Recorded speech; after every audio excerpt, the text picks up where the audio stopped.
বিশ্বাস করেন, আপনি যতই ভালো থাকার অভিনয় করেন না কেন, ঘরে গিয়ে যদি আপনি এখানে শান্তি না পান, কিচ্ছু নাই। আপনার ছেলে মেয়ে যদি আপনার কথা না শুনে, আপনার বউয়ে যদি আপনার কথার উপর চিল্লাই কথা বলে, সম্মান না করে, এগুলো আসে কখন জানেন? যখন রব খুশি হয়। একটু জোরে বলি না? রবকে খুশি করা ছাড়া এগুলো পাওয়া সম্ভব? আর সেজন্য রবকে খুশি করতে আমাদের বাধ্য, ঠেকা আমাদের, আমরাই রবকে খুশি করতে হবে। যে কারণ এগুলা ছাড়া হুয়াল্লাযী আনজালা সাকিনাতা ফি কুলুবিল মুমিনিন কখনো সম্ভব। আল্লাহর ওয়াস্তে একটু সমজদার যদি আমরা হতে পারি, তাহলে লাভ আমাদের বেশি। কারণ আমরা নবী রাহমাতুল লিল আলামিনের উম্মত। আল্লাহ অন্যদের জন্য যতটুক দয়াকে বরাদ্দ করেছেন, তার চাইতে 1000 গুণ বেশি দয়া আল্লাহ আমাদের জন্য বরাদ্দ করেছেন। কোন নবী রাসূলের উম্মত আল্লাহর সাথে কথা বলার কোন অনুমতির সুযোগ পাই নাই, কিন্তু নবী রাহমাতুল লিল আলামিনের উম্মত হওয়ার কারণে আপনার আমার নসিবের মধ্যে নবীর মাধ্যমে আল্লাহ এমন দয়া করেছেন, কোন বান্দা যদি কোরআন তেলাওয়াত করে সে যেন আল্লাহর সাথে কথা বলা শুরু করে। কপালটা যখন আমাদের নামাজে সিজদায় যায়, মাটিতে লাগে, নবী বলে যে আমার উম্মতের কপাল মাটিতে লাগে না, রবের দরবারে গিয়ে লাগে। যখন নামাজে দাঁড়ান, আসমানের রহমতের ফেরেশতা মাথার উপর ছায়া হয়ে দাঁড়ায়, আপনার পক্ষ হয়ে আল্লাহর কাছে মাপ চাইতে থাকে, আল্লাহ ওকে মাফ করে দাও, আল্লাহ ওকে মাফ করে দাও, ওর গুনাহগুলা মাফ করে দাও, ওর সিজদাকে কবুল করো, ওর তাসবিহকে কবুল করো।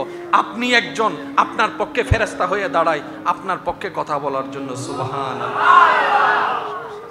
দিন শেষে আমরা নিজেদের পায়ে নিজেরা কি মারি? বা একটু জোরে বলেন, দিন শেষে আমরা নিজেদের পায়ে নিজেরা কি মারি? উড়াল মারি। পরকীয়া সমাজের জন্য ভালো না খারাপ? জোরে বলেন। এই পরকীয়া নিয়ে দুই একটা কথা বললে আপনারা কোন রাগ করবেন? পরকীয়া শব্দটাকে একটু গবেষণা করে দেখেন, প্লাস মাইনাস হিসাব করে আপনি একটা রেজাল্ট কমন পাবেন। ইসলামের আইন না মানার কারণে এই পরকীয়া সৃষ্টি। বুঝাতে পারছি কথা? মা বাবা বৃদ্ধাশ্রমে আছে না? এই শব্দ নিয়ে গবেষণা করে দেখেন, ইসলাম না মানার কারণে এই সৃষ্টি, এই ঝামেলা সৃষ্টি। ইসলাম যত মানব, সমাজ সুন্দর, পরিবার সুন্দর। এবার এখানে একটা কমন কথা আপনারা শুনেন, সবাই করে, আমি একজনে না করলে কি হবে? সবাই তো একরকম, আমি একজন ভালো হয়ে লাভ কি?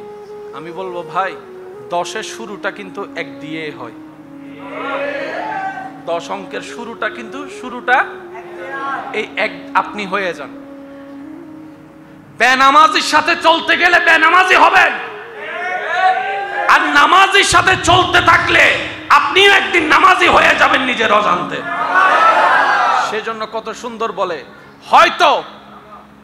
হয়তো নামাজিকে বন্ধু বানান, না হয় নামাজকে বন্ধু বানান। হয়তো নামাজিকে বন্ধু বানান, না হয় নামাজকে বন্ধু বানান। নামাজিকে বন্ধু বানালে আপনার নামাজ ছুটবে না, আপনার মাধ্যমে আরেকজন নামাজি হয়ে যাবে। আর আপনি যখন নামাজকে বন্ধু বানাবেন, আপনি নামাজি হওয়ার কারণে বেনামাজিও আপনার সাথে চলতে চলতে নামাজি হয়ে যাবে।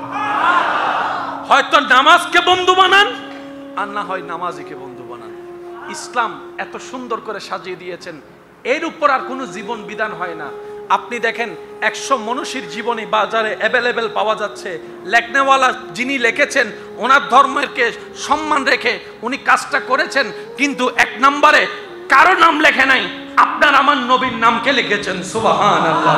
ওনার গবেষণায় বলতে বাধ্য, নবী রাহমাতুল লিল আলামিনের মতো এই সৃষ্টি জগতে কেউ হয় নাই, কেউ হবে না। লাম ইয়াতি নাযীরু কাফি নাযারিন মিসলে তুনা শুধু পায়দা জানা। চিৎকার সুবহানাল্লাহ। এটা অনলি ওয়ান, একজন, যার কোনো দ্বিতীয় আল্লাহ কাউকে বানাই নাই, তিনি আমাদের নবী রাহমাতুল লিল আলামিন। জোরে বলতে হবে, তিনি আমাদের নবী রাহমাতুল লিল আলামিন। আসুন, এই একটা জিনিস আমরা যেন এখান থেকে নিয়ে যেতে পারি। কে মানলো কে মানলো না জানার দরকার নাই, আমি যতদূর পারি চেষ্টা করব। আমি কাউকে বলছি না পালন করতেই হবে। দেখেন, বলা একটা জিনিস, কাজ আদায় করে নেওয়া আরেক জিনিস। উত্তম কোনটা, বলা নাকি কাজ আদায় করে নেওয়া? আপনারা কি বলেন? যেটা বলবেন আমি সেটাই বলবো। বলা, শোনানো নাকি কাজ আদায় করে নেওয়া? কিছু টিচার আছে পড়া দিয়ে চলে যায়, আবার কিছু টিচার আছে নগদে পড়া আদায় করে নেয়। যিনি পড়া দিয়ে যায় তিনি 5 পৃষ্ঠা মুখস্থ করে আসিস, আর যিনি পড়া আদায় করে নাই উনি বলে যে 5 পৃষ্ঠার আমার দরকার নাই, তুই আধা লাইন হলো মুখস্থ করে আমার এখন দে। দুইটার কিন্তু পার্থক্য আছে। আল্লাহ আমাদেরকে একটু বোঝার তৌফিক দান। ইসলামের যত আদেশ সব আমাদের জন্য কল্যাণ। মনে আছে কথাটা? আপনি কিভাবে ঘরে ঢুকবেন ইসলাম শিখিয়ে দিছে, কিভাবে মসজিদে ঢুকবেন ইসলাম শিখিয়ে দিছে। আচ্ছা, নামাজে ভুল হলে কোনো মাসালা জানার দরকার হলে আমরা কার কাছে জিজ্ঞেস করি? আলেমের কাছে জিজ্ঞেস করি, হুজুর আমার এই মাসালাটা আমার বুঝে আসে নাই, অথবা রোজা এমন হয়েছে আমি একটু জানতে চাই যেন আমার রোজাটা হয়। এটাই তো।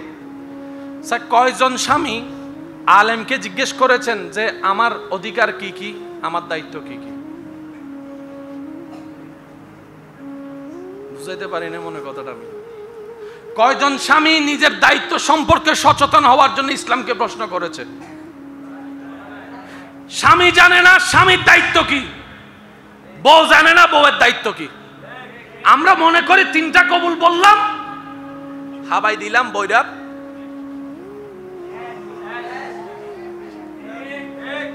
বুঝতে পারছি কথা? মাথা গরম হলে কিভাবে আপনি সলভ করবেন ইসলামের সমাধান দেওয়া আছে। সেজন্য ইসলামকে বলা হয় সম্পূর্ণ পূর্ণাঙ্গ জীবন ব্যবস্থার নাম ইসলাম। চিৎকার দিয়ে বলি সুবহানাল্লাহ। দ্বিতীয় নম্বর কথা বলে আমি আপনাদের থেকে বিদায় নিব, আমার ভাইও এসেছেন। ইসলামে 2টা ডাইমেনশন আছে, একটা হচ্ছে আল্লাহর হক, একটা হচ্ছে বান্দার হক। ভাই একটু শেষ ভালো যার সব ভালো, তার আওয়াজটা বড় দিতে হবে। একটা হচ্ছে আল্লাহর হক,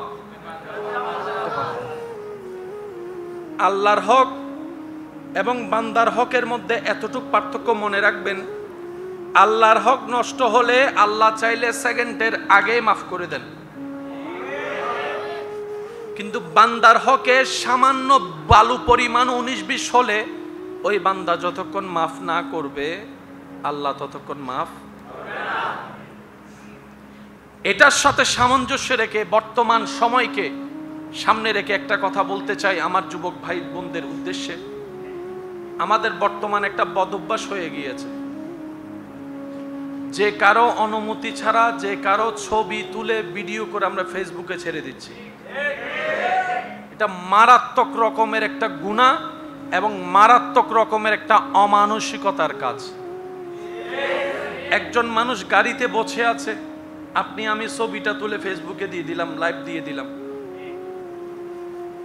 এটা কখনো সুস্থ মানুষের কাজ হতে, আওয়াজ দিয়ে বলুন, সুস্থ মানুষের কাজ হতে। একটা জিনিস মনে রাখবেন, নবী রাহমাতুল্লিল আলামিন কত সুন্দর সমাধান দিয়েছে। তুমি নিজের জন্য সেটাই পছন্দ করো, তুমি নিজের জন্য যেটা পছন্দ করো সেটা অন্যের জন্য পছন্দ করিও। তুমি নিজের বিষয়ে যেটা অপছন্দ করো অন্যের বিষয়ে সেটা তুমি অপছন্দ করিও। তোমার ছবি তুলে ইউটিউবে ফেসবুকে কেউ যদি ছেড়ে দেয়, তোমার মা বোনের ছবি তুলে যদি কেউ ছেড়ে দেয়, তোমার কেমন লাগবে? ঠিক একই ইজ্জতের হেফাজত অন্যের ব্যাপারে করিও। এখন তো আমাদের প্রাইভেট আর পাবলিক শব্দটাকে আমরা মিশ্রণ করে ফেলেছি। আপনি আমি এই পর্যন্ত যত জায়গায় বেড়াতে গিয়েছেন, মানুষের বাসায় 4-5টা রুম যদি থাকে, আপনি কোন রুমে গিয়েছেন? কতটুক পর্যন্ত গিয়েছেন? সামনে রুম পর্যন্ত, যেটাকে আমরা কি বলি ড্রয়িং রুম। কার বেডরুম কেমন আমরা কেউ জানি? বা একটু জোরে বলেন না, জানি? কার বেডরুমের চাদর কি কেমন জানি? জানালা কয়টা আছে জানি? কতটুক অধপতন হলে আমরা এখন ব্লগের নাম দিয়ে বেডরুমের ভিডিও পর্যন্ত, এটাকে যদি উন্নতি বলা হয় তাহলে অবনতি কোনটা ভেবে দেখা দরকার। আমার ঘরের বেডরুম যদি সারা বিশ্ব দেখে তাহলে আমার প্রাইভেসি শব্দটা কই গেল, প্রাইভেট শব্দটা কই গেল, আমার ব্যক্তিত্ব শব্দটা কই গেল? সেজন্য বলি আমরা বেশি মডার্ন হতে হতে কেমন জানি অমানুষ হয়ে যাচ্ছে। আল্লাহ রাসূল সাল্লাল্লাহু আলাইহি ইসলামের সতর্কবাণী, যার লজ্জা নাই তার ঈমান নাই। তো অনেক ক্ষেত্রে আমরা ঈমান শব্দটাকে ইসলামের সাথে সম্পৃক্ত করে ফেলি। আমি শ্রদ্ধার সাথে বলি, ইসলামটা শুধু মুসলমানের নয়, ইসলামটা মানব জাতির সবার। কোরআনটা মুসলমানের নয় শুধু, কোরআনটা মানব জাতির সবার। আল্লাহটা শুধু মুসলমানের নয়, আল্লাহটা সবার। নবী রাহমাতুল লিল আলামিন শুধু মুসলমানের নয়, সবার জন্য রহমত। সুবহানাল্লাহ। আপনি কেন ভাবছেন এটা ইসলাম বলেছে আমার তো মানার দরকার নাই? আর ইসলাম সেটাই বলেছে যেটা মানবের জন্য কল্যাণ হয়। আর একটু জোরে বলি না সুবহানাল্লাহ। তো এই সমস্ত বিষয় থেকে কারো প্রাইভেট ছবি ভিডিও গোপনে অনুমতিহীন তুলে ফেসবুকে দেওয়া যাবে না। জোরে বলেন, দেওয়া যাবে না। আপনি অন্যকে যদি হাসির পাত্র বানিয়ে আপনি হাসলে আপনার মজা লাগে, তাহলে আপনার নিজেকে প্রশ্ন করতে হবে, আমি কি আদম মানুষ হতে পেরেছি? এই প্রাঙ্ক ভিডিও কতগুলার নামে মানুষের ইজ্জত হরণ করা হচ্ছে, মানুষকে হাসির পাত্র বানাচ্ছে। গোপনে ভিডিও কতগুলা করলাম, ছেড়ে দিলাম ইউটিউব ফেসবুকে, মানুষ দেখে ভিউ দিচ্ছে, হাসির পাত্র বানিয়ে আমরা মজা নিচ্ছি। অন্যের উপরকে হাসতে যদি জানি, নিজের উপরও হাসার জন্য মানুষকে অনুমতির ব্যবস্থা করে দিতে হবে। আমার যদি অন্যের উপর হাসি আসে, আমার উপরে যেন মানুষ হাসতে পারে সেই সুযোগ আমাকে করে দিতে হবে। আমাকে নিয়ে হাসলে আমার বুকে লাগবে, আমি মানুষকে নিয়ে হাসলাম, আমার একটু বুকে লাগলো না, তাহলে আমার মনুষ্যত্ব কোথায় গিয়ে দাঁড়ালো? রাস্তা ভাঙা, একটা রিক্সা যাচ্ছে, হুট করে রিক্সাটা কোন একটা মানুষ পানির ভিতরে যাচ্ছে, হঠাৎ ড্রেনে পড়ে গেছে। এটা খুব হাসির সংবাদ না? এটা খুব হাসির সংবাদ তো। ওই যে মানুষটা পড়ে গেল, অন্যের ব্যথায় যদি ব্যথা না লাগে মানুষ হওয়া যায় না। অন্যের অপমানে যদি অপমান না লাগে মানুষ হওয়া যায় না। নবী রাহমাতুল লিল আলামিন বলেছেন, নিজে না খেয়ে হলো মানুষের মুখে খাওয়ার ব্যবস্থা করে দাও। তোমার দুশমনও যদি ঘরের দ্বারে আসে অভাব নিয়ে, সামর্থ্য থাকলে তাকে খাবার দিয়ে বিদায় করো। যদি সেটা তোমার না থাকে, সুন্দর একটা কথা দিয়ে হলো তাকে বিদায় দাও। এটার নামই ইসলাম, এটার নামই ইসলাম, এটার নামই ইসলাম। সুবহানাল্লাহ। এই সমস্ত বদঅভ্যাস থেকে আল্লাহ আমাদেরকে হেফাজত করুক। এমন যদি কোনো ছবি ভিডিও দেখেন যেটাতে অন্যের ইজ্জতে আঘাত লাগে, আল্লাহর ওয়াস্তে, বুঝাইতে পারছি? স্কিপ করবেন। যদি পারেন একটা রিপোর্ট দিবেন, যদি পারেন একটা রিপোর্ট দিয়ে দিবেন। কারণ এই অভ্যাসটা যদি আমরা বাদ দিতে না পারি, আমরা ভবিষ্যৎ সমাজের জন্য, ছেলে মেয়েদের জন্য সব ধ্বংস করে দিচ্ছি। কথা বলেন ঠিক কিনা? আরো জোরে বলেন ঠিক কিনা? আপনারা তো জানেন আগের পড়ালেখা আর এখনের পড়ালেখার পার্থক্য। এগুলো তো সব এখন আপনারা নিজেরাই বুঝতেছেন। আল্লাহ আমাদের সবাইকে মানুষ বনে কবরে যাওয়ার তৌফিক দান করুন। মনুষ্যত্ব অর্জন করা ছাড়া কখনো মুসলমান হওয়া যায় না। মুসলমান হতে গেলে আগে মানুষ হতে হয়। আর মানুষ কখনো কারো ক্ষতি চাইতে পারে। আমার কথায় মনে অনেকে কষ্ট পেয়েছেন না? কিন্তু বলার দরকার আছে না নাই? আরো জোরে বলেন, বলার দরকার আছে না নাই? শেষ একটা কথা বলে আমি আপনাদের থেকে বিদায় নিচ্ছি আমার ভাইকে দিয়ে। আশা করি এই বিষয়টা আমার ভাইও বিভিন্ন মাহফিলে তুলে ধরবে, আমার যুবক ভাইদেরকে সতর্ক করবে। মুরব্বীরা চুপ থাকবেন, শুধু যুবকরা আওয়াজ দিবেন। বাবারা আপনারা একটু চুপ থাকেন। বাবা, বর্তমানে আপনার কথা বলার জন্য, আপনার বার্তা পৌঁছানোর জন্য যতগুলা মাধ্যম আছে, তার মধ্যে একটা বড় মাধ্যমের নাম হচ্ছে ফেসবুক। এই ফেসবুকের মধ্যে একটা ভাইরাল শব্দ আছে না? এই পর্যন্ত আপনি আপনার জীবনে যত ভাইরাল দেখছেন, পজিটিভ বেশি নাকি নেগেটিভ বেশি? সুশীল বেশি নাকি অশ্লীল বেশি? তাহলে আপনি আমি যখন ফান করার ছলে, ওকে পচানোর ছলে ওই ওর করা ভিডিওটা যখন আমরা শেয়ার করছি, নিজের আইডিতে পোস্ট করছি, মানুষ দেখতেছে কোরআন তেলাওয়াত করলাম, বিয়ে হয় নাই, চুল কতগুলা কালার করে লাফালাফি করলাম, ভাইরাল। তাইলে তো মনে হয় এটাই খাচ্ছে মানুষ। ওই একজন থেকে দুইজন, দুইজন থেকে পাঁচজন। এখন সমাজের আপনি দেখেন 99% মানুষ, বেশিরভাগ মানুষের মাথায়, যুবকদের মাথায় বসে গেছে উল্টা ফুলটা করলেই ভাইরাল হব, ভাইরাল হতে গেলে উল্টা ফুলটা করতেই হবে। তার মানে আমরা পরবর্তী সমাজকে জানাই দিলাম, আমাদের পরবর্তী বংশদেরকে জানাই দিলাম, কোরআন তেলাওয়াতে বাদ নাই, ভালো উপকার করো বাদ নাই, ল্যাংটা নাচতে পারলে বাদ আছে। সবাই দায়ী হব, আমরা সবাই দায়ী হব এটার জন্য। কখনো কি ভাবছেন কোন হাফেজ, কোরআনে হাফেজগিরি ছেড়ে টিকটকার হবে? কিন্তু আমাদের সেটাও দেখা লাগলো, কারণ তার মাথায় বসে গেছে সারাদিন কোরআন তেলাওয়াত করো, তোমার ভালো জিনিস কেউ ভাইরাল করবে না। তুমি শার্ট প্যান্ট করে টিকটক করো, সবাই বদনাম করার জন্য ভাইরাল করবে, আর তোমার তো ভাইরাল হওয়া দরকার, নামে করুক আর বদনামে করুক। তো অনেকে আবার কান পড়া দেয়, বদনামি না হলে তুমি নামি হতে পারবে না, 2 নাম্বারই করতে হবে। বাস তার মাথায় বসে গেছো, কোরআনের সম্মানকে বিলীন করে সেই টিকটকারকে আপন করে নিয়েছে। আপনিও দায়ী, আমিও দায়ী, আমরাও দায়ী, সবাই দায়ী, সবাই দায়ী, সবাই দায়ী। আপনারও অবদান, আমার অবদান আছে। কিরকম জানেন? আপনি বলবেন ভাইয়া আমি তো ওকে অ্যাংরি রিড দিয়েছি, কমেন্ট বক্স ওরে গালি দিছি, আমি বলছি বেশি ভালো কোর্স করছেন, ও তো এটাই চাইছিল। কারণ আপনি গালি দেওয়ার কারণে আপনার ফ্রেন্ড লিস্টে যারা আছে তাদের কাছেও ভিডিও চলে গেছে। আপনি শেয়ার দিয়ে যখন বলছেন গাদারে দেখেন, ও চাইছিল এটা যে আপনি ওরে গাদা ডাকেন, তারপরে ভিডিও শেয়ার করেন। আমার কথায় কি কষ্ট নেবেন না। আমি শুধু এতটুকু বুঝাতে চাচ্ছি, আমরা আমাদের একমাত্র বলার মাধ্যম যেটা ফেসবুক, এটাকে কি পরিমাণ নোংরা বানাই ফেলছি। আর যত অন্যায় হচ্ছে কম বেশি আপনার আমার হাত আছে। আমার কথায় কষ্ট নিচ্ছেন না তো আপনারা? আমরা যদি করতে চাই ফেসবুককে সুস্থ সুন্দর রাখতে চাই, একটা কাজ করতে হবে, যেখানেই অশ্লীল দেখবেন, যেখানে অসামাজিক কিছু দেখবেন, রিপোর্ট দেওয়ার অভ্যাস করতে হবে সবার। ওই ওনাকে যদি আমরা শেয়ার না করে রিপোর্ট দিতাম, ওর আইডিতে অন্য কেউ ওর ভিডিও নিজের আইডিতে দেওয়ার সাহস পেত না, ভাইরাল হওয়ার কোনো সুযোগ।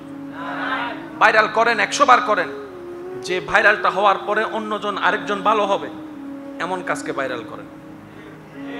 তাহলে আমাদের সমাজের জন্য কিছুটা হলো ভালো। হয়তো আমি সুন্দর করে গুছাই বলতে পারিনি, আপনারা বুঝে নিবেন হয়তো আমার মনের আক্ষেপটা, যেটা আমি বলতে চেয়েছি। আল্লাহ আমাদের সবাইকে বুঝার আমল করার তৌফিক দান করুক, আমিন। আজকের এই মেহফিলকে আল্লাহ কবুল আর মঞ্জুর করুক, আমিন। আসন্ন কোরবানুল করিম আল্লাহ পাক কোরবানের সমস্ত নাজ নিয়ামত আমাদেরকে অর্জন করার তৌফিক দান করুক, আমিন। তবে আল্লাহর ওয়াস্তে মানুষকে দেখানোর জন্য লোন করে ধার করে কোরবানি কইরেন না। 1 কোটি টাকা 2 কোটি টাকা দিয়ে কোরবানি গরু, কারণ এখানে সবাই জানে এটা আল্লাহর জন্য নাই, এটা সমাজে বড় গরুই কিনি দেরি। ওই ফেসবুকে দেখো যে 2 কোটি টাকা দাম, ওইটা আমি কিনছিলাম আর কি। আল্লাহর ওয়াস্তে এই কোরবানির দরকার। কোরবানি যদি করতেই মন চায়, আগে নিজের রাগকে কোরবানি করেন, নিজের হিংসাকে কোরবানি করেন, নিজের লোভকে কোরবানি করেন, আমিত্বকে কোরবানি করেন, নিজের সমস্ত চাওয়া পাওয়াকে আল্লাহ এবং রসুলের নামে কোরবানি। আল্লাহ আমাদের সবাইকে 5 ওয়াক্ত নামাজকে বন্ধু বানিয়ে সামনে এগোনোর তৌফিক দান করুন। সেই আল্লাহ পাক বলছেন নারী জাতিকে সূরা নূরের 30-31 নম্বর আয়াত যদি আমরা একটু অ্যানালাইসিস করতে পারি, ইফটিজিং, জেনা, অশ্লীলতা সম্পর্কে যত জামিল আমাদের পৃথিবীতে এখন বিরাজ করছে, এই 2টা আয়াতেই যথেষ্ট। এখানে একটা চমৎকার কথা আমার ভাইয়েরা, বিশেষ করে ইয়াং জেনারেশন যারা আছেন, আমার স্কুল কলেজ ভার্সিটির ভাইয়েরা, আপনারা একটু মনোযোগ দিয়ে কথাটা শ্রবণ করবেন এবং মনে রাখবেন। কোরআনের সবচেয়ে চমৎকার একটা বৈশিষ্ট্য কি জানেন? আপনি আমি লক্ষ কোটি মানুষ লক্ষ কোটি বছর বক্তব্য দিয়ে, কিতাব লেখে, বই লেখে, ফেসবুকে লেখে যা বলতে পারবো না, আল্লাহ কোরআনের একটা শব্দ দিয়ে তার চাইতে বেশি বলে ফেলে। এটা হচ্ছে কোরআনের সবচেয়ে চমৎকার একটা বিষয়। এই কোরআন কয় পারা? এই 30 পারা কোরআন হাতে নিলে এতটুকু হয়ে যায়। কি বলেন? এতটুক না, এতটুকু। এই এতটুক একটা বইয়ের ভিতরে অতীত, বর্তমান, ভবিষ্যৎ, সৃষ্টি জগতের সবকিছু আছে। এটা কোরআনের একটা মুজিজা। আপনি যদি সূরা ফাতিহার প্রথম লাইনটা একটু বলেন, আলহামদুলিল্লাহি রাব্বিল আলামিন। যুবক ভাইদের কষ্ট হচ্ছে মনে হয়, একটু সবাই বলেন আলহামদুলিল্লাহি রাব্বিল আলামিন। মাশাআল্লাহ, আরেকবার আলহামদুলিল্লাহি রাব্বিল আলামিন। আলহামদুলিল্লাহি রাব্বিল আলামিন। কয়টা শব্দ? যুবকরা আওয়াজ দিয়ে বলেন কয়টা? এই 4টা শব্দের একটা আয়াত পড়তে কয় মিনিট লাগছে? 3 সেকেন্ড। আবার বলি তো দেখি, আলহামদুলিল্লাহ। কয় সেকেন্ড? 3 second, 4 second, 5 second. 5 সেকেন্ডে শেষ। শুধু আপনি যদি আলামিন শব্দ নিয়ে গবেষণায় বসেন, বই লিখতে বসেন, এতটুক জেনে রাখেন, আপনার হায়াতের শেষ দিনে যাইয়া বই যতটুক লেখছেন, লেখার পরে আপনি যাই বলবেন, আমি আব্দুল্লাহর জীবন শেষ হয়ে গেছে, এখনো আলামিন শেষ করতে পারি নাই। বাস শুধু আলামিন, আমি 4টা শব্দ ধরি নাই, আলহামদু ধরি নাই, লিল্লাহে ধরি নাই, রব্বিল ধরি নাই, আমি শুধু বলছি আলামিন। এই আলামিন শব্দ দেখতে যত ছোট, ভিতরে তার চাইতে আরো বড়, বিশাল। আল্লাহর কোরআনের সবচেয়ে চমৎকার বিষয় এইখানে, একটা শব্দে শেষ সব কিছু নিয়ে আসছে, যেটা আপনার আমার পক্ষে সম্ভব। সেজন্য ছোটবেলায় আলেমের মুখে যে আয়াতের ওয়াজ শুনেছেন, বাচ্চারা বাপ হওয়ার পরও একই আয়াতের ওয়াজ শুনে যাচ্ছেন। ও হুজুর, ছোটবেলায়ও শুনলাম আয়াত এটা, বুড়া বেলায়ও শুনছি আয়াত এটা, ব্যাপার কি?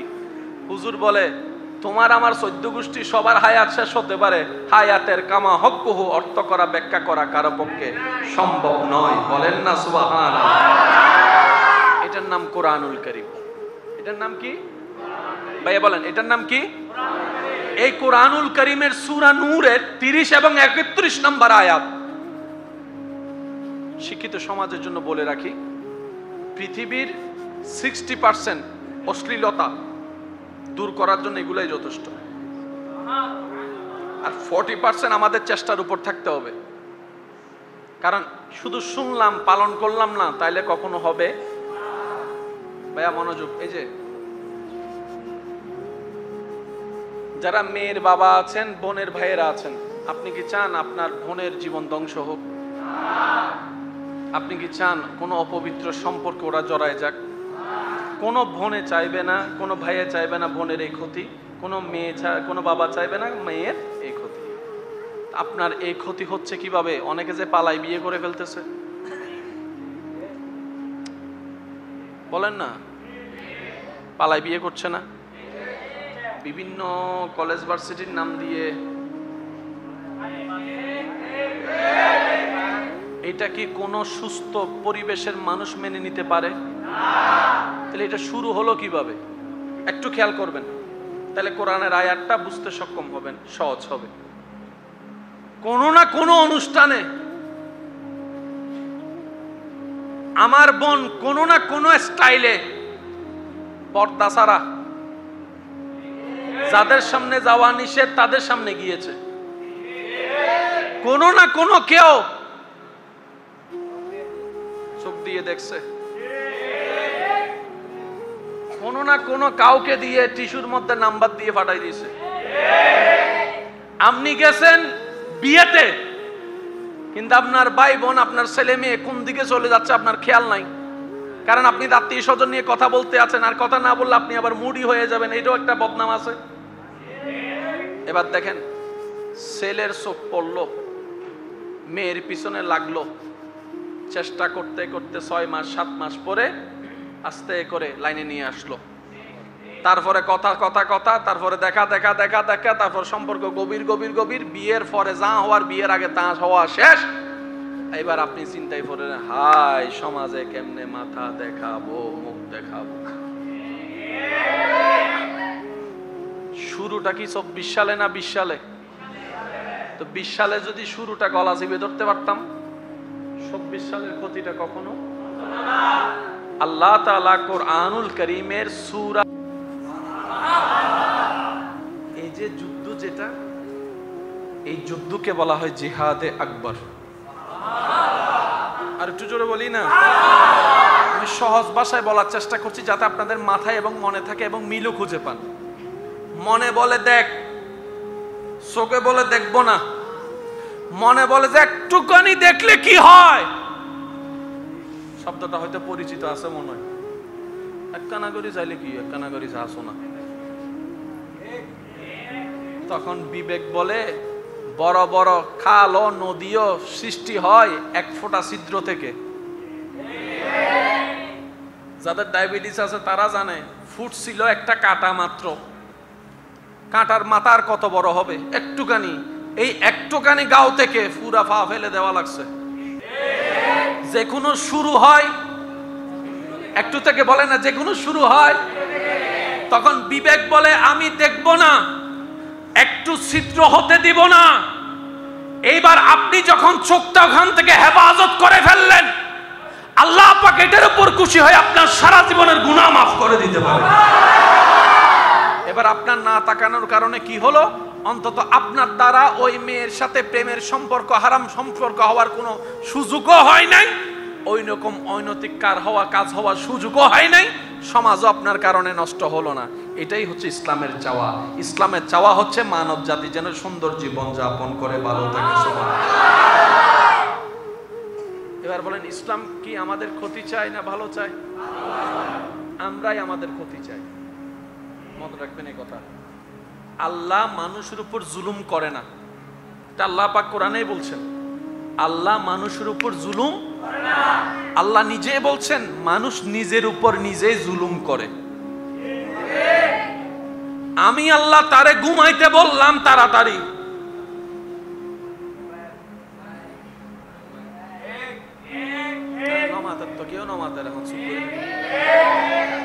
আল্লাহ পাক বলেছে আমি তোদের জন্য রাত বানাইলাম আরাম করার জন্য, দিন বানাইলাম পরিশ্রম করার জন্য। তোরা রাত্রে বানাই ফেললি দিন, দিনের বানাই ফেললি রাত। শরীর সুস্থ থাকার জন্য খাবারের দরকার। আমি আল্লাহ তোদেরকে 3 বেলা খাবারের ব্যবস্থাও যেমন করে দিয়েছি, এই খাবারকে আবার অর্জন করার জন্য রিজিকের ব্যবস্থাও করে দিয়েছি। ফজরের নাস্তা তোদের জন্য রেখেছি। আমি আল্লাহ রাখলাম ফজরের নাস্তা এক টাইমে। তোরা ফজরের নাস্তা খাইতেছস 12টা 1টা 2টা বাজে। কথা বলেন না? জোহরের ভাত রাখলাম নামাজের পরে, এশারের খাবার রাখলাম এশারের নামাজের পর তাড়াতাড়ি খাওয়া দাওয়া করে তাড়াতাড়ি নামাজটা পড়ে ঘুমায় যাও, ফজরে উঠে যাও। আমি আল্লাহ দিলাম এক নিয়ম, বানাইলে তোরা অন্য নিয়ম। দেখা যায় সমাজ এখন রোগের কোনো অভাব নাই, নতুন নতুন রোগের সৃষ্টি হয়ে যাচ্ছে। এবার বলেন দোষ কাদের? না দোষ আল্লাহর? ইন্নমা থেকে আরো জোর হনাবাজি। বউ কি হবো না অমা লইজ, আমার তুকে লইতে লাগবো। মুখে কিছু হম পড়ছি না, মুখে কিছু হম পড়ছি না। ওর ইর গরম দেহিয়ে রে বউয়ের শরমত ফরি করি গেলি। ইল্লজ্ঞ বিষয় আছে না নাই? ইসলাম বলে অপরাধী একজন, সবার সম্মুখে তাকে এমন ভাবে সাজা দাও যে একটা সাজা দেখে হাজার হাজার মানুষের অন্তরে সেই অপরাধীর বিপক্ষে ভয় সৃষ্টি হয়ে যাবে, সবাই অপরাধ থেকে বেঁচে যেতে পারবে। সাজা কয়জনের? লাইন চলে আসবে সবাই বলেন না, লাইন চলে আসবে। সেজন্য যে সমস্ত দেশে ইসলামের আইন প্রভাব আছে সেই সমস্ত দেশে দেখবেন অপরাধ, কথা বলেন আরো জোরে, অপরাধ, ইফটিজিং, 2 নম্বরই। যারা মিডল ইস্টে থাকেন, গিয়েছেন, তারা জানে একটা সময় আরব দেশের মধ্যে আজান হলে মানুষ দোকান যেভাবে ছিল সেভাবে খোলা রেখেই, এখন সেই সুযোগ। আল্লাহ আমাদেরকে একটু বুঝার তৌফিক দান করুন। এবার আসুন আমরা এই জিনিসটা একটু বোঝার চেষ্টা করি। ইসলামের দরকার কি? ইসলামের দরকার হচ্ছে অমানুষ থেকে মানুষ হওয়া, অভদ্র থেকে ভদ্র হওয়া, অশ্লীল থেকে সুশীল হওয়া, বেয়াদব থেকে আদবওয়ালা হওয়া। মনে থাকবে ইনশাআল্লাহ। এবার দেখেন ইসলামে আপনাকে বিবাহের একটা নিয়ম দিছে কি দেয় নাই? ভাই একটু বলেন। পুরুষ বিবাহ করবে নারীকে, তাই বলে কি যে কোনো নারীকে? নিজের মেয়েকে বিবাহ করা, শুনতে খারাপ লাগলো, বলতে হচ্ছে বোঝার জন্য। নিজের বোনকে বিয়ে করা, নিজের দুধ বোনকে বিয়ে করা, নিজের নানিকে বিয়ে করা, আবার খালতো বোনকে বিয়ে করা, কতন মুখতাংশে উড়ে গিয়ে মামতো বোনকে বিয়ে করা। ও ইসলাম, ওদেরকে তুমি বিয়ে করতে মানা করলা, ওদেরকে তুমি বিয়ে করতে জায়েজ দিলা, ব্যাপার কি? মনে রাখবেন, ইসলাম যেখানে হ্যাঁ বলবে সেটাও আমাদের জন্য কল্যাণ, ইসলাম যেখানে না বলবে সেখানেও আমাদের জন্য কল্যাণ।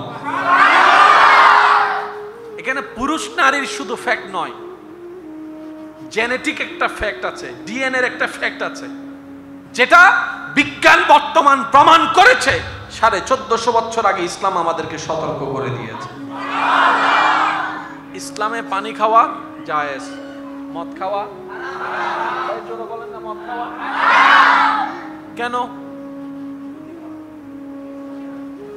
শরীরের জন্য ক্ষতি, পরিবারের জন্য ক্ষতি, সমাজের জন্য ক্ষতি। আর যেখানে ক্ষতি সেখানে ইসলাম কখনো পারমিশন দেয়? আর একটু জোরে বলেন, দেয়? ইসলামে ব্যবসা করা, একটু জোরে বলেন, ব্যবসা করা, সুদাসুদি করা, সুদের লেনদেন করা, তো ব্যবসাও টাকা, সুদও টাকা, এটাতে হালাল হলো, এটাতে হারাম হলো, ব্যাপারটা কি? ঠান্ডা মাথায় নিরপেক্ষ বিচারক হয়ে যদি আপনি বিবেচনা করেন, আপনার যদি বিবেক থাকে, আপনি মানতে বাধ্য হবেন এই ইসলামের এই বিধানটা মানব জাতির জন্য কল্যাণ আর কল্যাণ হয়েছে। সুবহানাল্লাহ। নাম নিতে চাচ্ছি না, বুঝে নেন, বিশ্বের অনেকগুলা দেশ এখন দেউলিয়া হয়ে গেছে। একটু নিউজটা পড়ে দেখেন, তারা সুদের লেনদেনে লেগে, জোরে বলেন না, আপনার এলাকাও কিছু খবর নিয়ে দেখেন, সুদের লেনদেনে লেগে এই মূল দিতে না পেরে সুদ দিতে দিতে অনেকে জায়গা পর্যন্ত বিক্রি করে ফেলতে বাধ্য হয়েছে। তাহলে সুদ জিনিসটা সাময়িক লাভ দেখালেও লম্বা সময়ের জন্য ক্ষতি আর ক্ষতি। আপনি আমি লাগার পরে, গর্তে পড়ার পরে বুঝতে পারছি সুদ খারাপ, কিন্তু ইসলাম সতর্ক 1450 বছর আগে করে দিয়েছে। ইসলাম মানলে লাভ কাদের? একটু জোরে বলেন না ভাইয়া। ইসলাম মানলে লাভ কাদের? আল্লাহ এবং রসুলের বিধানকে সম্মান করে চললে লাভ কাদের? আর নিজের লাভ তো পাগলও বুঝে, সিডেঙ্গে হদে নিজুর বালা ফলও বুঝে। ও আজ সিডেঙ্গ কলা হস একখানা নিজুর বালা। আমরা কি তাহলে পাগলের চেয়েও খারাপ হয়ে গেলাম? তো নিজের ভালো বুঝলাম না কেন? সুবহানাল্লাহ। আর একটু জোরে বলেন না। এতটুক যারা ক্লিয়ার হয়েছেন, বুঝতে পেরেছেন এতটুক কথা, তারা একবার বলেন মারহাবা। তার মানে আমরা ক্লিয়ার, আল্লাহ এবং রসুল যাহা বলে সেটাও আমাদের জন্য ভালো, আল্লাহ এবং রসুল যেটা না বলে সেটাও আমাদের জন্য, ভাই বলেন না। কোরবানি করার বিধান আছে না নাই? আল্লাহ কি সবাইকে চাপাই দিয়েছেন? আল্লাহ পাক বললেন পারলে দাও, না পারলে জোরাজুরি। সামর্থ্য থাকলে দাও, কর্জ দাঁড় কইরা কোরবানি দেওয়ার দরকার। পারলে দাও, না পারলে তোমার থেকে যারা টাকা পায় আগে তাদের টাকা দিয়ে দাও। কারণ আমি আল্লাহ রহমানুর রহিম, আমার মতো করে তোমাকে কেউ বুঝবে না। আমি আল্লাহ তোমাকে বুঝবো, তোমাকে সাপোর্ট দিব, কিন্তু তোমার চাচতো ভাই তোমাকে সাপোর্ট দিবে না। তাই বান্দাকে বুঝ দিয়ে দাও, যে টাকা পায় তাকে টাকা দিয়ে দাও। আমি আল্লাহর কোরবানি যখন সমর্থ হবে পরে দিও, আমি আল্লাহ শেষ রাস্তা তোমার জন্য রেখে দিলাম। বলি সুবহানাল্লাহ, আরেকটু জোরে বলি সুবহানাল্লাহ। আপনাদের কি ভাই কষ্ট হচ্ছে? নামাজ কয় ওয়াক্ত দিয়েছেন কে? আমরা চোখ বন্ধ করে বলবো এটাতে নিশ্চয়ই আমাদের লাভ এবং লাভ। এখানে আর অঙ্ক মিলানোর দরকার। আমি শুধু এটা বুঝাতে চাচ্ছি, আপনারা আগে এই কথাই আসেন, তারপরে আমি আমার বিষয়ের দিকে যেতে পারবো। আল্লাহ বলছেন বান্দা 5 ওয়াক্ত নামাজ, আমরা বলবো নিশ্চয়ই এটাতে লাভ আর লাভ। কোথায় লাভ? ফিদ দুনিয়া ওয়াল আখিরা, দুনিয়াতেও লাভ আখিরাতেও লাভ। আল্লাহ বলছেন বান্দা রমজানে 30টা রোজা দিলাম, বান্দা বলবে যে এটা নিশ্চয়ই আমার লাভ। একটু জোরে বলেন। আল্লাহ পাক বললেন তুমি সামর্থ্য থাকলে হজ করো, বান্দা বলবে নিশ্চয়ই এখানে আমার জন্য কল্যাণ আছে। আমার আল্লাহ যেহেতু দিয়েছেন, আমার রসুল দিয়েছেন, এখানে আর কোনো ভাবনা ভাবার দরকার। সে আল্লাহ বলছেন হে নারী জাতি পর্দা করো। আমার মা বোন বলবে যেহেতু আল্লাহ এবং রসুল বলছে পর্দা করো, আমার আর ক্যালকুলেশন করার দরকার, প্লাস মাইনাস হিসাব করার দরকার। আমার আল্লাহ এবং রসুল যেহেতু বলেছেন পর্দার কথা, তার মানে সেখানেই আমাদের লাভ। সুবহানাল্লাহ জোরে বলি। আমি মনে হয় আপনাদেরকে বুঝাতে ব্যর্থ হচ্ছি, হয়তো আমি বুঝাতে পারতেছি না। আপনাদের কি কোনো কষ্ট হচ্ছে? ভাই সাইডের আওয়াজগুলো না আসলে ভালো হয়, একটু কথা কম বলেন।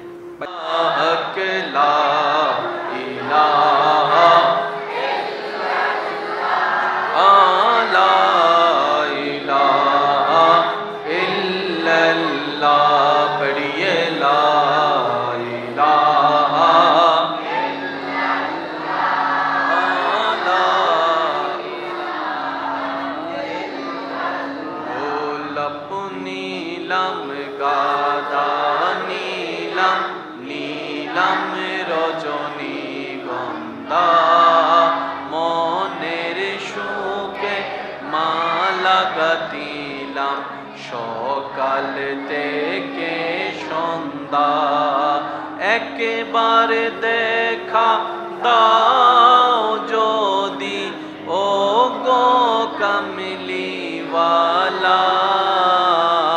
হাসি মুখে পড়াবো তোমায় হাজার ফুলের মালা, বলি সবাই ইয়া রাসূলুল্লাহ ইয়া। হলুদ ফুলকে প্রশ্ন করি রংটি কোথায় পেলে, হলুদ ফুলকে প্রশ্ন করি রংটি কোথায় পেলে, উত্তর দেই সেই রংটি ছিল নূর নবীজির ত্বকে। তাই সেই ফুলকে বাগান থেকে তুলে গাঁথলাম মালা, সুযোগ পেলে পড়াবো তোমায় হাজার ফুলের মালা, বলি সবাই ইয়া রাসূলুল্লাহ ইয়া হাবিবাল্লাহ। শেষবারের মতো সবাই একই আওয়াজে গোলাপ নীলাম গাঁদা নীলাম নীলাম রজনীগন্ধা।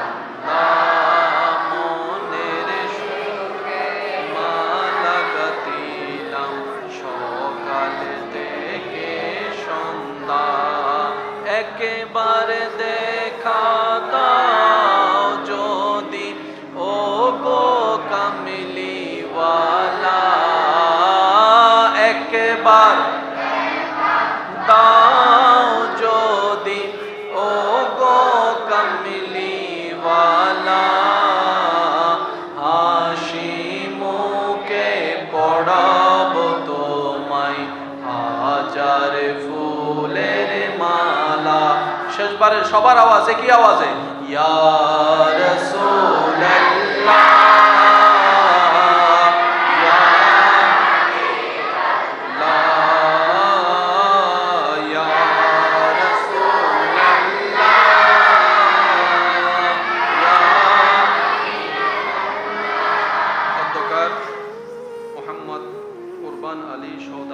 পরিবারবর্গের ব্যবস্থাপনায় মরহুম হাজী মোহাম্মদ মিয়া ও মরহুমা নূর বেগমের ইসালে সওয়াব ফাতিহা উপলক্ষে এবং এলাকাবাসী সকল মুরব্বীদের ইসালে সওয়াবের উদ্দেশ্যে আজকের এই আয়োজিত আজিমুশান নুরানি ইমানি মাহফিলের যিনি সভারত্ন আহমদিয়া করিমিয়া সুন্নিয়া ফাজিল ডিগ্রি মাদ্রাসার সম্মানিত মান্যবর অধ্যক্ষ, মুজাহিদে মিল্লাত, রৌনকে আহলে সুন্নাত, ফখরে আহলে সুন্নাত, হযরতুল আলহাজ আল্লামা আমির আহমদ আনওয়ারি সাহেব মাদ্দাজিল্লুল আলী, যার উদ্বোধনে আজকের এই মাহফিলের প্রারম্ভ সূচনা হয়েছে। আঞ্জুমানে আহমদিয়া জাহাঙ্গীরিয়া সুন্নিয়া মসজিদ ও মাদ্রাসা পরিচালনা পরিষদের মান্যবর প্রতিষ্ঠাতা চেয়ারম্যান রৌনকে মিল্লাত হযরতুল্লাহ মাওলানা মুহাম্মদ জাহাঙ্গীর আলম আল কাদেরী মাদ্দাজিল্লুল আলী সাহেব, আমার পরপরই যিনি আগমন করবেন কুরআন সুন্নাহর আলোকে ঈমানের জোশ আপনাদের সম্মুখে খেদমতে পেশ করবেন, সারা বাংলার আলোড়ন সৃষ্টিকারী আলোচক, হাজারো যুবকের প্রাণের ভালোবাসার স্পন্দন, মুজাহিদে মিল্লাত, রৌনকে আহলে সুন্নাত, রৌনকে মিল্লাত হযরতুল আল্লাম জনাব মাওলানা মুহাম্মদ জয়নুল আবেদিন আল কাদেরী মাদ্দাজিল্লুল আলী আরো খেদমত পেশ করেছেন উত্তর পশ্চিম চাল জামে মসজিদের সম্মানিত মান্যবর পেশ ইমাম, রৌনকে আহলে সুন্নাত, রৌনকে মিল্লাত হযরতুল আলহাজ হাফেজ মাওলানা মুহাম্মদ ইসহাক সাহেব মাদ্দাজিল্লুল আলী। মাহফিল সঞ্চালনায় যিনি খেদমত করে যাচ্ছেন পশ্চিম চাল চৌধুরী জামে মসজিদের মান্যবর পেশ ইমাম, রহমতে আলম হজ কাফেলার মান্যবর মুআল্লিম, রৌনকে আহলে সুন্নাত আজিজম আল্লামা মাওলানা মুহাম্মদ ফরহাদ রেজা আল কাদেরী মাদ্দাজিল্লুল আলী। কেরাত পরিবেশনায় যিনি খেদমত করেছেন রৌনকে মিল্লাত হাফেজ মাওলানা আহমদুর রহমান সাহেব মাদ্দাজিল্লুল আলী সহ উপস্থিত এলাকার মান্যবর ব্যক্তিবর্গ, মুরব্বিয়ানে জাম, হাজেরানে মজলিস, আল্লাহর প্রেমিক, নবীর প্রেমিক ইমানদার ভাইয়েরা, স্কুল কলেজ ভার্সিটি মাদ্রাসার প্রাণপ্রিয় ছাত্র ভাইয়েরা, আমার সম্মানিত মা ও বোনেরা, উপস্থিত আল্লাহর প্রেমিক, নবীর প্রেমিক ইমানদার ভাইয়েরা, আসসালামু আলাইকুম ওয়া রাহমাতুল্লাহি তাআলা ওয়া বারাকাতুহু। মোহাব্বতের আওয়াজে সবাই একবার বলি আলহামদুলিল্লাহ। এমনভাবে আলহামদুলিল্লাহ বলবো যে আলহামদুলিল্লাহর আওয়াজে অহেতুক শব্দ যেন আর কানে না আসে, এমনভাবে মন থেকে একবার বলি আলহামদুলিল্লাহ। আল্লাহ তাআলা আমাদের জীবনের এই যাবৎকাল ঘটে যাওয়া সর্বপ্রকার কবিরা সগীরা গুনাহকে মাফ করে দিন। আল্লাহ তাআলা মেহেরবানি করে আমাদের সকলের মা বাবার গুনাহকে মাফ করে দিন। এই মুহূর্তে অত্র এলাকায় যত কবরবাসী কবরের কঠিন আযাবে কষ্ট পাচ্ছে, প্রত্যেকটি বান্দার মনের দোয়ার উসিলায় আল্লাহ দয়া করে প্রত্যেকটি কবরবাসীকে আযাব থেকে মুক্তি দান করুক, আমিন। আমি সবার উদ্দেশ্যে বিনয়ের সাথে অনুরোধ রাখব, আল্লাহ তাআলা আমি অধমকে যেইটুকু সময় বলার সুযোগ দান করবেন, এই সময়টুকু সবাই একটু মনের কান দিয়ে শোনার চেষ্টা করবেন ইনশাআল্লাহ। আমার কথা নিবেন কি নিবেন না আপনার সুন্দর মনের বিবেকের উপর ছেড়ে দিলাম, তবে অনুরোধ রাখবো প্রতিটি কথাকে নিরপেক্ষ বিচারক হয়ে ভেবে দেখবেন। সঠিক যদি মন লাগে গ্রহণ করে নেবেন, ভুল যদি মনে হয় বাদ দিয়ে দিবেন, কোনো সমস্যা নেই। তৃতীয় নম্বর অনুরোধ, আমাকে একটু আওয়াজ দিয়ে সহযোগিতা করতে হবে। আমরা কি করতে রাজি আছি? আমরা এখন বসে আছি আল্লাহর ঘরে। আয়াতে যেখানে আমার মা বোনদেরকে পর্দার কথা বলেছেন কত চমৎকার ভাবে, এক আয়াত আগে 30 নম্বর আয়াতে আল্লাহ পুরুষদেরকে দৃষ্টি হেফাজতের নির্দেশ দান করেছেন। মা বোনদেরকে পর্দা করার কথাও বলেছেন, কিন্তু এর আগে আল্লাহ পাক পুরুষ জাতিকে বলতেছে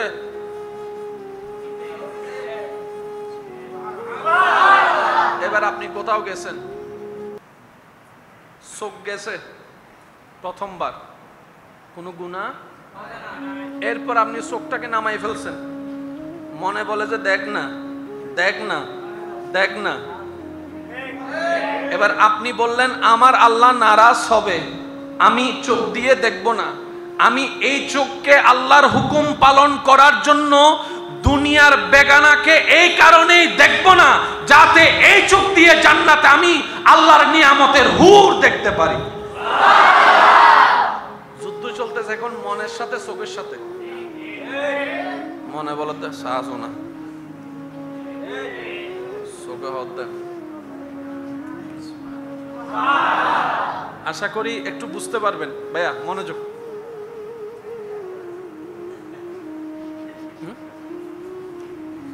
অন্যের বদনাম যত দ্রুত রিসিভ করি, অন্যের প্রশংসা আমরা তত দ্রুত রিসিভ করতে।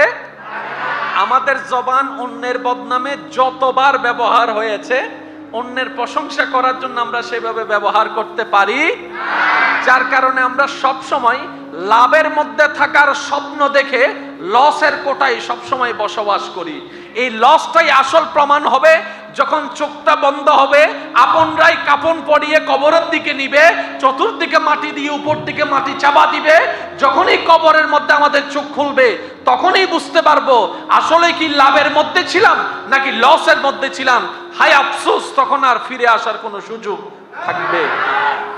সেজন্য যা ব্রেক লাগার এখনই লাগানোর সময়। আল্লাহ আমাদেরকে একটু বুঝার তৌফিক দান করুন। আমার কোনো কথায় কষ্ট নিচ্ছেন না তো? আমার অনেক ভাই বোনদেরকে ইসলাম সম্পর্কে এমন নেগেটিভ বোঝানো হচ্ছে, অনেকে আর ইসলাম পালন করতে চায় না। বর্তমানে অনেকেই আছে। শুনেন, আমরা পালন করি আর না করি, আল্লাহর কোনো লস। মসজিদ সবগুলা বন্ধ করে দেন, নামাজ বন্ধ, আল্লাহ পাক বলবে যে আমার কিচ্ছু যায় আসে না। কারণ তোদের নামাজে আমি আল্লাহ আল্লাহ হই নাই। একটু বুঝবেন শব্দগুলা।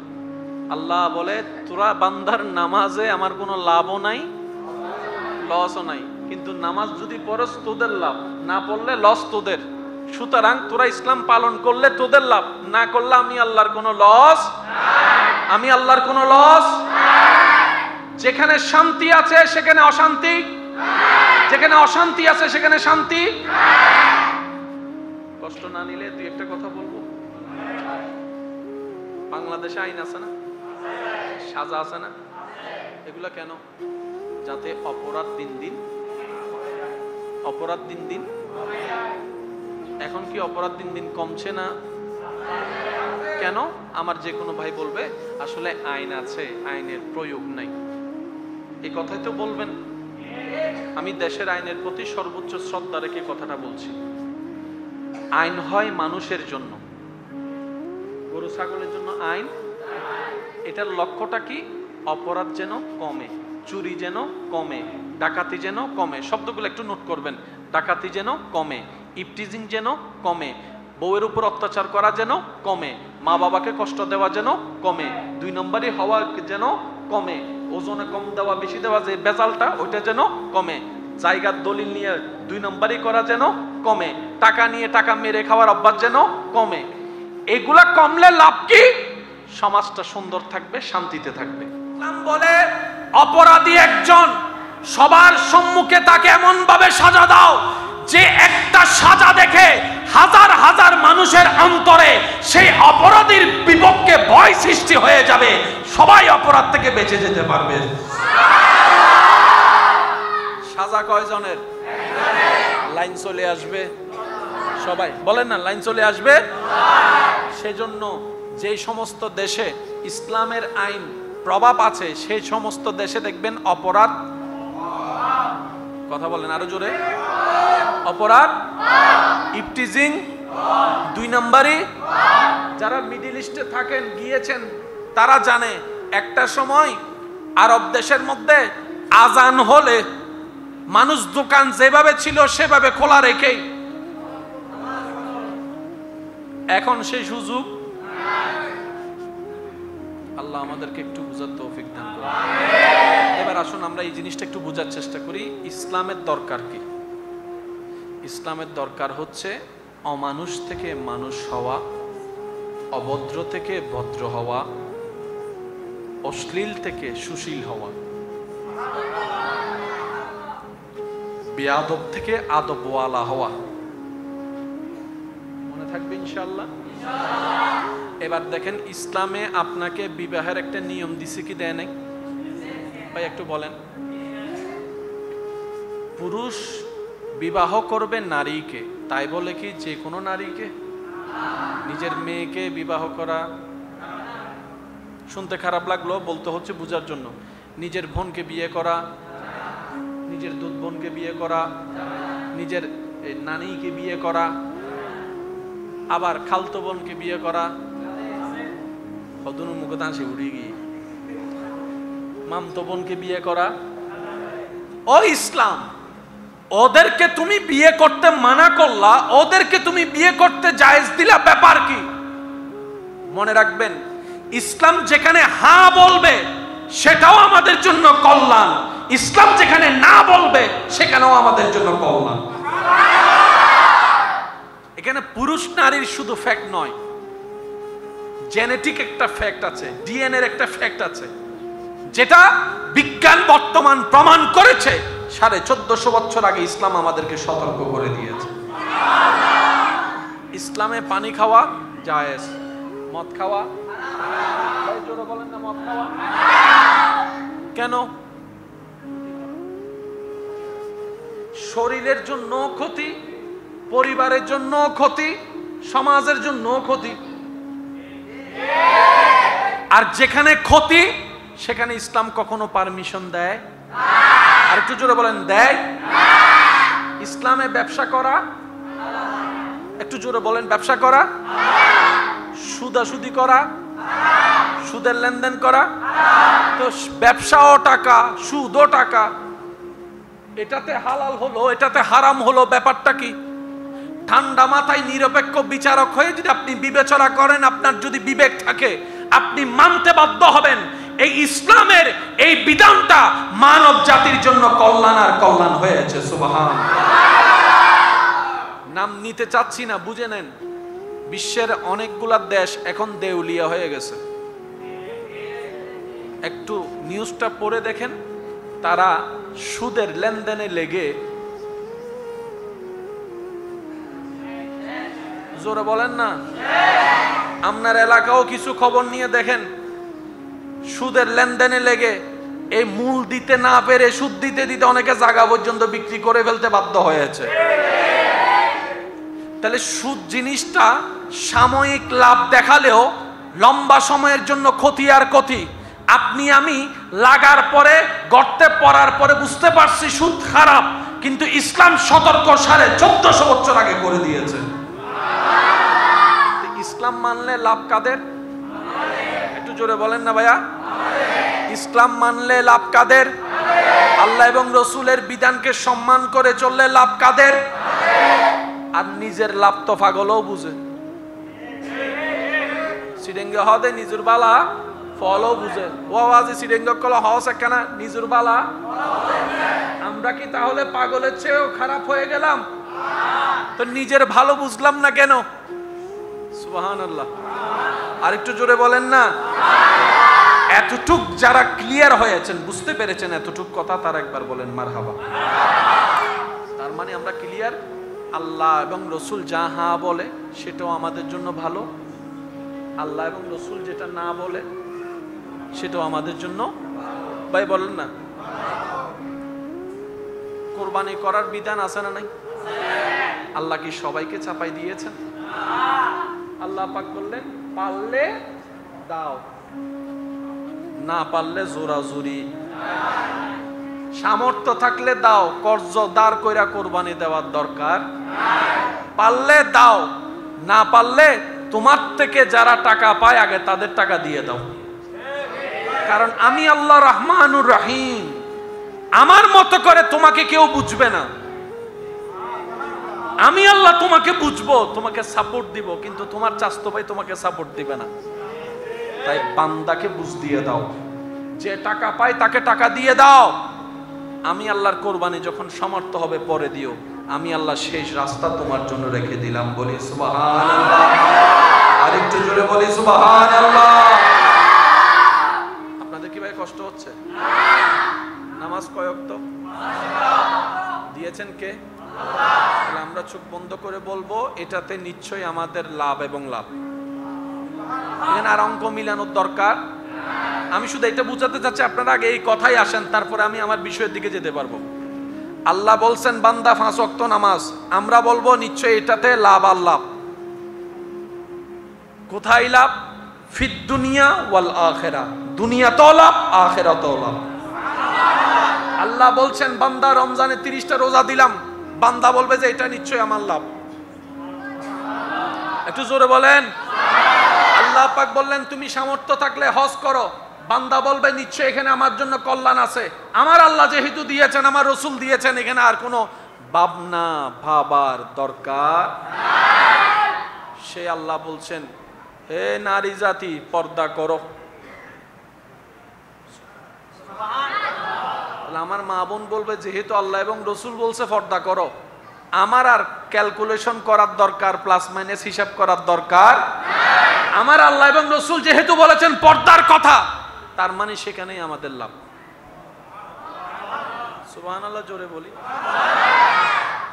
আমি মনে হয় আপনাদেরকে বুঝাতে ব্যর্থ হচ্ছি, হয়তো আমি বুঝাতে পারতেছি না। আপনাদের কি কোনো কষ্ট হচ্ছে? প্রত্যেকটা মানুষের যেমন স্ট্যাটাস ভিত্তিক ঘরের একটা সৌন্দর্য এবং রেপুটেশন আছে, আদব আছে। সবচেয়ে দামি ঘর আল্লাহর ঘর। মোহাম্মতের আওয়াজে বলি সুবহানাল্লাহ। সবচেয়ে দামি ঘর এই আল্লাহর ঘরে আসার বসার বলারও একটা আদব, বলেন না আছে না? আমরা যেন সে আদবটুকু রক্ষা করে বসতে পারি, আল্লাহ তৌফিক দান করুন। আর আমার বাবাজিরা যারা আছেন, আপনাদের কাছে অনুরোধ, আপনারা যত সম্ভব চেষ্টা করবেন যেন একজনের কারণে আমাদের 10 জনের কোনো ডিস্টার্ব না। আমি অনুরোধ রাখবো আমার সকল ইমানি ভাইদের কাছে, সচরাচর আমি 12টি মাস মাহফিল রাখি না, বছরের খুব অল্প সময় আমি মাহফিলে সময় দিই, বাকি সময়টা আমি নিজেকে সময় দেওয়ার চেষ্টা করি, পরিবারকে সময় দেওয়ার চেষ্টা করি। তা আজকের এই উপস্থিতি শুধু মহাব্বতের আবদার রক্ষা করার জন্য এসেছে। আমি মহাব্বত নিয়ে আপনাদের কাছে এসেছি, মহাব্বত এবং দোয়া নিয়ে ফেরত যেতে চাই। পারবো তো ইনশাল্লাহ? আর একটু জোরে। যত সাইলেন্ট থাকা যায় আপনারা চেষ্টা করবেন। আপনাদের আশেপাশে যেগুলা জান্নাতি ফুল বসে আছে, কচি ছোট বাচ্চা, ওনাদেরকে নিয়ন্ত্রণ করার দায়িত্ব আপনাদের। যে যার পাশে যে আছে আপনি ওনাদেরকে নিয়ন্ত্রণ করবেন। আসুন আমরা আগে একবার দরুদের আওয়াজের মাধ্যমে মাহফিলের সূচনা করি, তারপর ইনশাআল্লাহ আমরা আলোচনার দিকে যাব। খুব চমৎকার একটা আমার ভাইয়েরা বিষয় দিয়েছেন, যুগ উপযোগী, গঠনমূলক। আমি চেষ্টা করব আমার খেদমতটুকু পেশ করার জন্য, যতটুকু আল্লাহ আমাকে তৌফিক দান করে। মোহাব্বতের আওয়াজে দরুদ শরীফ। আল্লাহুম্মা সাল্লি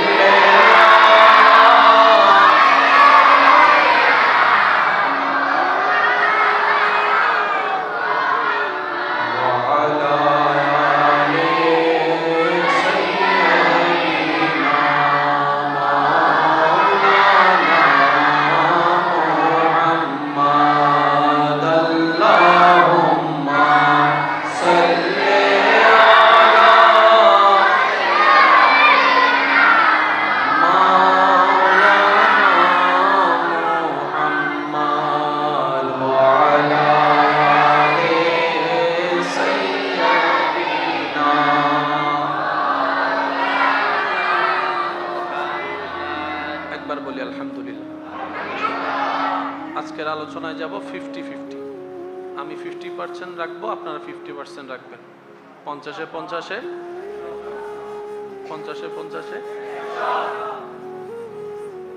এখানে যারা আছেন মাইকের আওয়াজের মাধ্যমে, যারা যেখান থেকে শুনতে পাচ্ছেন, গভীর মনোযোগ।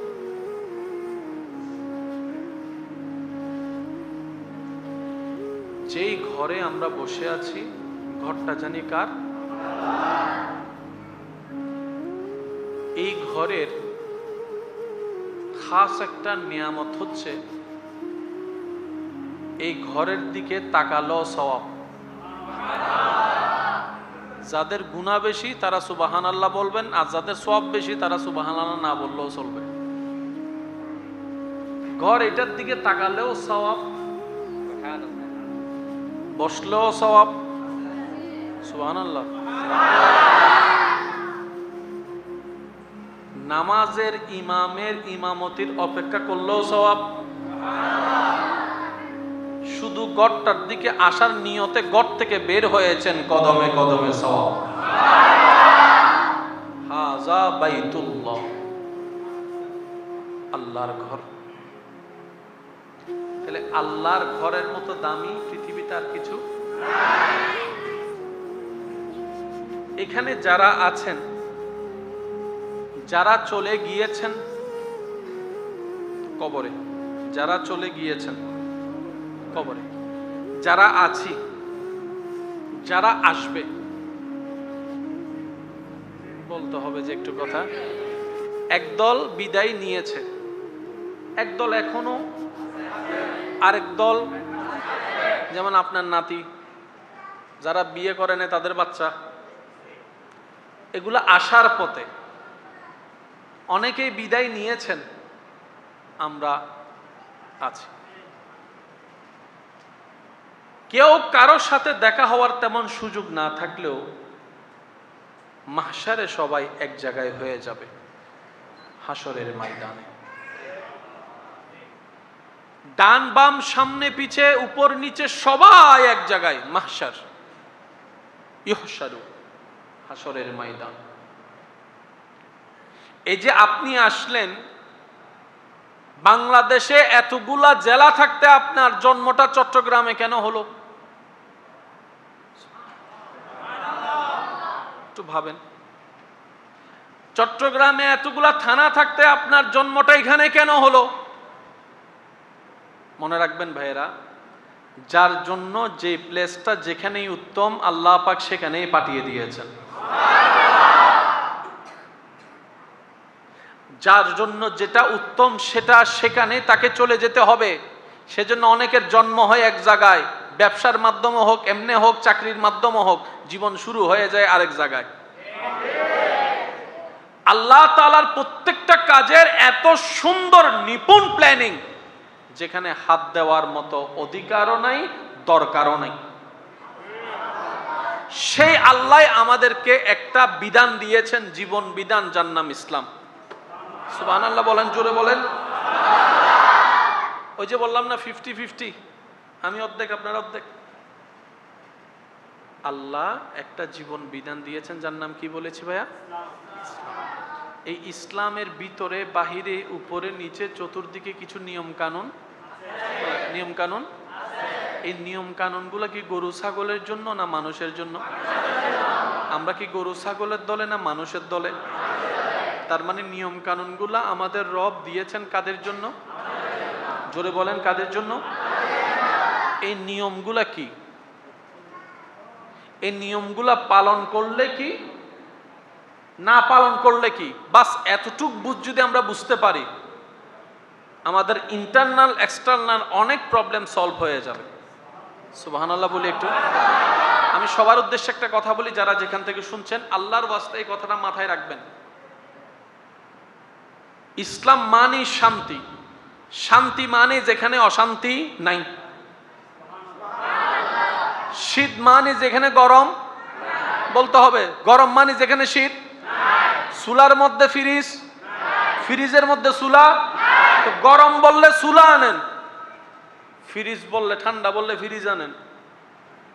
দিন এবং রাত এক নয়, ভালো এবং খারাপ এক নয়, শান্তি এবং অশান্তি এক নয়। একটা কথা মাথায় এবং মনে বসায় রাখবেন, যেখানে শান্তি আছে সেখানে অশান্তি নাই, যেখানে অশান্তি আছে সেখানে শান্তি নাই। আর ইসলাম মানে শান্তি। মনে রাখবেন, যেখানে অশান্তি আছে সেখানে ইসলাম নাই, যেখানে ইসলাম আছে এখানে অশান্তি নাই। মাথায় বসাই ফেললে ওই অনেক যুবক ভাই বোনদেরকে আমাদের বর্তমানে অনেক বুদ্ধিজীবীরা ব্রেন ওয়াশ করে, ইসলাম এমন, ইসলাম এমন, ইসলাম এমন। আমার ভাইয়েরও কথার ফাঁদে পড়ে। আর আমাদের মানুষের একটা বদ অভ্যাস, প্রশংসা বিশ্বাস করি কম, বদনাম বিশ্বাস করি বেশি।